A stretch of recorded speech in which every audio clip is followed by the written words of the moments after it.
ഈ Jewish community ലോകത്തിലെ ഏറ്റവും പവർഫുൾ കമ്മ്യൂണിറ്റിയാണ്. അവരവരുടെ രാജ്യത്തിന് ചെയ്യുന്നത് അവർ ഡെഡിക്കേറ്റഡ് ആണ് ആ രാജ്യത്തിന്, അല്ലാതെ പണം കൊടുത്തല്ല അവർ ചെയ്യുന്നത്. അതിന് അവർ ആവശ്യമുള്ള പണം മാത്രമേ ഉപയോഗിക്കൂ. കാരണം ഇവരെ പറ്റിയുള്ള ബുക്സ് വായിക്കുമ്പോഴാണ് പിടികിട്ടുന്നത്. രാജ്യത്തിന് വേണ്ടിയാണ് കോൺട്രിബ്യൂട്ട് ചെയ്യുന്നത്.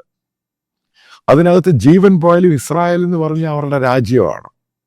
അത് എക്സ്പാൻഡ് ചെയ്യണം. അപ്പം എന്താണ് ഇന്നത്തെ ബെഞ്ചമിൻ നെതന്യാഹുവിൻ്റെ അടുത്ത സ്റ്റേറ്റ്മെൻറ്റ്? അതായത് 2 രാഷ്ട്രമില്ല, പാലസ്റ്റീൻ, അതായത് വെസ്റ്റ് ബാങ്ക് ഞങ്ങൾ പിടിച്ചെടുക്കാൻ ഒറ്റ രാഷ്ട്രമേ ഉള്ളൂ.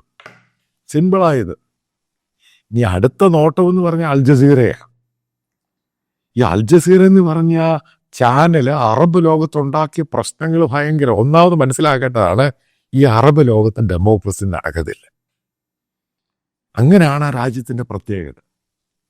അപ്പം ഡെമോക്രസി ഇല്ലാത്ത ഈ രാജ്യങ്ങൾ ഒരു കിങ്ഡമായിട്ട് പോകുമ്പോൾ അവർക്ക് അതിൻ്റെതായ പരിമിതികളുണ്ട്. അവർക്ക് ഈ സ്ട്രിക്റ്റായിട്ടുള്ള റൂൾ നടത്തിയില്ലെങ്കിൽ ആ രാജ്യം ശിഥിലമായി പോകും.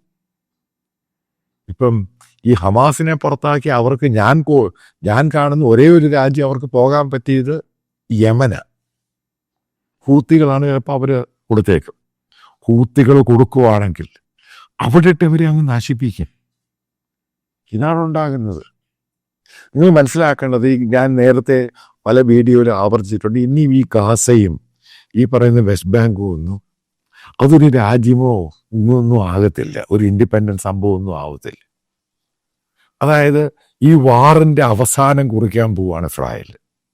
അതിൻ്റെ ഭാഗമായിട്ടാണ് ഖത്തറിനെ മുൾമുനയെ നിർത്തിയേക്കുന്നത്.